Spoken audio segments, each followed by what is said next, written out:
Muraho neza turabasuje aho muri mu mpande zose z'isi zitandukanye amahoro y'Imana bane namwe ntandi muri rero muri kuri Mubwire TV bakubaza ngo niki tubwira abantu ko ari beza, tubwira abantu ko tubakunda, tubwira abantu ko ari ingenzi, tubwira abantu ko ari umugisha. Nyuma yo kureba tugasanga abantu benshi bakunda kubwira abantu ibyiza byabo batakiriho, bakabwira ko babakunda ku munsi wabo wa nyuma. Twe twaravuze ngo tubibabwire bakiriho, tubibabwire bakibyumva, tubahinda bakibasha kuzifata, tubwira abo dukunda ko tubakunda.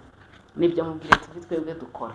Rero muradutuma, muraduhamagara, mukatubwira ngo mugende mutubwire kanaka ko tumukunda, mumushyire indabo cyangwa se yagize isabukuru mumushyire keke, mumutaramire. Mudutume turahari kugira ngo birusheho kugenda neza. Hanyuma rero twabazaniye studio ariko ntabwo turabona abakunzi ba Mubwire TV mwaje kwifotoza. Nguze kwifotoza nitumara kuguha service unatubwira ati ndi umukunzi wanyu, nimuze mutugane tubaha amafoto meza cyangwa se muduhamagare tubafotorere mu birori. Ni ukuri dutanga service nziza, ntabwo tuzabatenguha. Rero dukorera hano Kimironko teganye na MTN cyangwa hahoze Populaire hejuru ya Sako. Uhitubona icyapa cyanditse Mubwire Studio, cyangwa se utari kumva neza ushaka kumpamagara kuri 0795 rimwe inshuro enye 666. Iyo nimero rero ni ya Mubwire Studio. Abifuza surprise, abifuza kudutuma, abifuza kugira inyunganizi muduha, abifuza kuza kutubwira babagiriye neza, nimero iriho kuri YouTube mwatubwiraho ibijyanye n'ibiganiro. Hanyuma rero murabizi ko umutayeri wa mbere ni classe kandi w'inyangamugayo. Muhamagare abari hanze y'u Rwanda, mwandikiye kuri WhatsApp upfa kubizimezire zawe, arakudodera kandi akudodera ku gihe yakubwiye. Umwenda wawe urabona. Grace ni umutayeri mwiza, wa wundi uguha umwenda ukahita uwambara ukahita ugukwira. Ngeweho asigaye nandodera ntiriwe mfata ibipimo, ndagenda kandi ugasanga imyenda yanjye yarayidoze, mubwira uko imeze gusa nkasanga yayidoze, narangiza nkagira gute nkasanga irankwiriye. Hari surprise niyo duheruka, imyenda iriho akashipo n'agashati, twagiye gutungura umuntu w'umumama, muyirebe ni myiza, ni Grace wayidoze. Namwe rero mugenda badodere. Hanyuma rero Nunu nawe abashaka imyenda yacaguwa myiza, nimugane Nunu muri Chic kuri 0788707835. Nunu arabafasha abaha imyenda myiza, abifuza imodoka za hybrid Fabiola arahari, mu muhamagare abafashe abaha imodoka nziza. Nimero ya Fabiola ni 0788181397. Uwo ni Fabiola arabaha imodoka nziza. Uyu munsi rero naje kubabwira amakosa ababyeyi dukora. Uyu munsi harakonje, murabibona nifubitse, imvura yaguye, hari imbeho iteye ubwoba, niyo mpamvu nahisemo kwifubika gutya. Hanyuma rero je kubabwira amakosa dukora kenshi nk'ababyeyi, ndi kuvugana n'ababyeyi, amakosa tujya dukora. Uyu munsi niwumva ujye yakora uhite wikosora kugira ngo abana bacu bakure bafite ubuzima bwiza. Irinda aya makosa kugira ngo umwana wawe akure afite ubuzima bwiza. Ikosa rya mbere usanga ababyeyi cyane nkatwe wa mugani tuba tukibiharaye, ari ubwa mbere ukibona umwana nyine ntabwo ushaka kumuha umwanya ngo umureke nyine agaragaze nk'imbaraga ze, ngo abe yakora ikirahure hano akigeze aho kigomba kubikwa, abe yagusukira amazi, abe yazana inkweto, abe yazana akamambiri. Usanga ababyeyi bamwe na bamwe nyine bahora bafite impungenge z'umwana, ntabwo bishobora, aravunika, ibyo bintu bitamwica, ibyo bintu noneho marange biragenda gutya na gutya.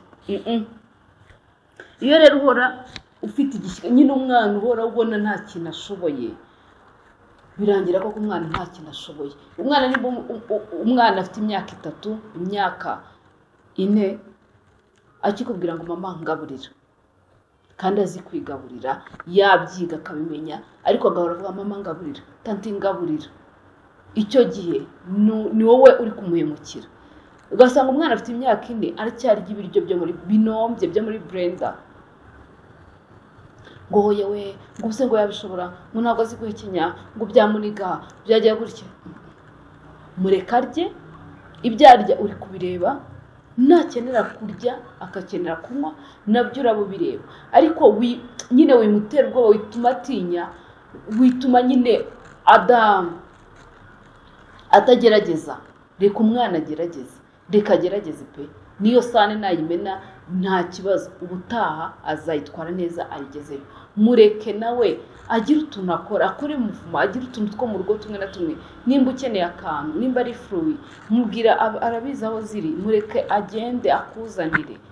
Ni byiza rero guhora umwana ari hariya, tanti ikora ibi, muvuye ku ishuri wisuna gisakoshi hariya, uwo mwana ushaka kumubwira ati gerageza wenda nisita agasakoshi gato ngo mbikira, nyine uri sinzi hose navuga ngo ni kumubombarika, nyine umufitiye ubwoba. Oya, iryo ni ikosa ababyeyi benshi bakunda gukora, ugasanga cyane cyane kandi ayo makosa aba ku bantu bakibyara bwa mbere cyangwa bafite abana ba mbere, cyangwa se ugasanga n'undi ahora yakora ku bana be bose. Iryo rero ni ikosa. Reka umwana atinyuke, reka umwana agerageze, reka umwana yige kubwo kwiga n'ukuzaho bizamufasha, ndetse nawe bizagufasha kugira umwana nyine udafite ubwoba cyangwa nawe udahora ufitiye igihunga. Icya kabiri rero ikosa ababyeyi dukunda gukora, guhana umwana. Urugero usanze umwana yakoze ikosa, wenda yagiye kuri water dispenser yafunguye amazi aramena, nujya kumuhana uraje uramukubita, umukubitiye hanze cyangwa umukubitiye ahandi, cyangwa umubwiye ko ari bibi bitewe n'uburyo wanamo umwana, ariko ntumweretse ikosa umwana yakoze. Nimba ugiye guhana umwana, muhane ariko umubwire n'icyo yakoze, umubwire ngo iki kintu wakoze ntabwo ari cyiza, iki kintu wakoze si uko cyari gukorwa. Abana barumva, abana bariga, abana barafata. Iyo umubwiye rero, uzareba abana kenshi bakunda kukubwira yakora ikosa kaza kwa mama, mbabarira ntubibwire maîtresse, kubera iki? Kuko azi ko maîtresse ahozaho ahora ababwira ibitari byiza, bitagenze neza, ndetse aratinya n'umugayo w'uko maîtresse yabona ko ibyo yakoze nyine we aba yumva ko maîtresse nyine ari bumugaye cyangwa nyine yamuhana. Ukumva umwana aravuga ngo wowe ntari kugutinya, ahubwo ari gutinya maîtresse. Ni ikivuga iki rero? Kuko maîtresse aramuhana akamuhanira n'ikosa rye. Nawe rero niba ugiye guhana umwana, wimuhanira kure cyangwa ngo umuhane ibintu byanyu, muhanire aho ibintu byabereye, cyangwa nimba unamuhari umubwire ngo ni iki kintu wakoze kitagenze neza. Icya gatatu, menya ikintu kihishe nyuma y'icyo yakoze. Tuvuga urugero, abana bashaka bari kumwe n'abaturanyi, ari kumwe n'abandi bana cyangwa baje kumusura, cyangwa se mwatembere mwajyanye abana mu bikinisho, ukabona umwana araririra baro, ari kuririra baro ya mugenzi we. Nimba ari kuyiririra, wiza ngo nyine umukubite cyangwa umushukuse, ntukarire ibintu by'abandi, ntugashaka ibintu by'abandi, ahubwo menya ni iki cyabimuteye.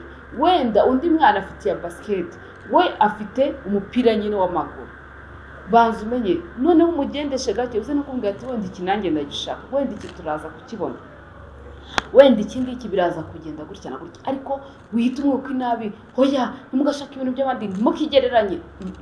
Ibyo nta kintu ukoze, ahubwo menya ni iki cyamuteye. Ese ni iki cyamuteye gukuramo umupira w'imbeho kandi wamufubitse? Ese ni iki cyamuteye kuba ari gukuramo inkweto, yagiye gukina akaba yakuyemo inkweto? Wenda inkweto mwamwambitse ziramurya, cyangwa zamushyuhiye, cyangwa se hashyushye ubwo arumva ashyushye arashaka kwifurukura, wihita umubwira ngo yambara, ambongera ambara inkweto. Wenda izo nkweto zirimo akantu, ubona zimwambitse utabanje kuzirebamo imbere ngo urebe ko nta kintu kirimo cyamurya. Wenda harimo akantu nk'ikinyenzi kiri mu rukweto, kiri gukomeza kimurya, umwana yarukuyemo. Ntabwo umenya ikintu kiri inyuma y'ikintu yakoze ngo ari cyo witaho cyangwa ari cyo ukemura. Banza rero umenye ikintu kiri inyuma y'icyamuteye gukora icyo kintu, bizagufasha. Kuko iryo ni ikosa ababyeyi benshi dukora, ugasanga umwana wisumu umubwira nabi, umwuka nabi kubera ikintu yakoze kandi utamenye icyamuteye gukora icyo ngicyo. Ikindi, nyine ubaha umwana kandi nawe wubahe umwanya we. Abantu benshi rero ntabwo bajya batega amatwi. Ikosa ababyeyi benshi dukora, ntabwo dutega abana bacu amatwi, ntabwo tubaha umwanya, ntabwo umenya icyo umwana yifuza, ntabwo umenya icyo umwana akeneye, ntabwo ugira umwanya wo kumva ibyifuzo bye. Hoya, ni muri twagiye.